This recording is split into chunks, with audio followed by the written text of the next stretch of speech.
Ви благодарам. Денес сме во мојот роден град Титов Велес.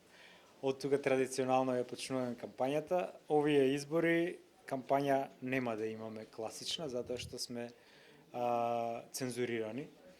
Од што сме цензурирани? Цензурирани сме од премиерот Мицкоски, директна порака, од медиуми, значи од телевизии, радија, весници, интернет портали и билборди. Сето тоа е забрането за една регистрирана и легитимна политичка партија за првпат во плуралистичка Македонија.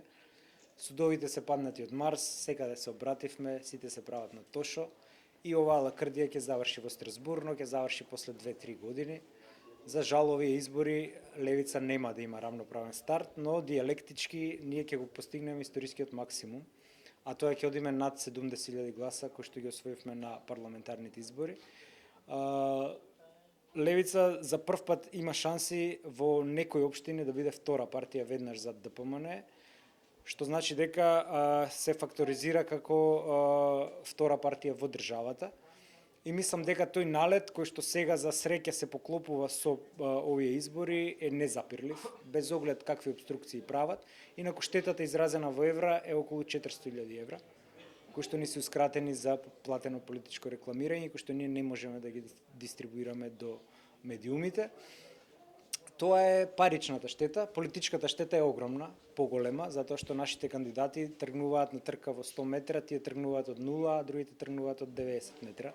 Тоа е сликовито каков е теренот, меѓутоа она што ние полагаме надеж е младите, кои што полека но сигурно се вртат кон нашите кандидати и тука е нашата компаративна предност.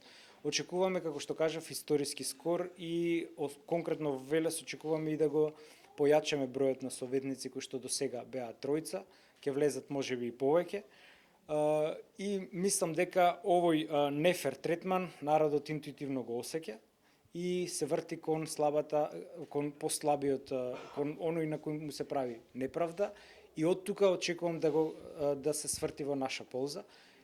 Иако правните механизми кои ни стојат на располагање веќе ги исцрпивме, Уставниот суд спие, Основниот граѓански суд се прогласува за ненадлежен, Управниот суд исто така, Комисијата за спречување дискриминација дава само мислења, нема екзекутивна моќ, така што овие избори ќе отидат низ вода практично за нас, но ќе ги добиеме пред Страсбур, а потоа ќе треба некој да сноси не само политичка, туку и материјална одговорност, односно ние ќе си ги бараме овие пари кои што ни следуваат по судски пат.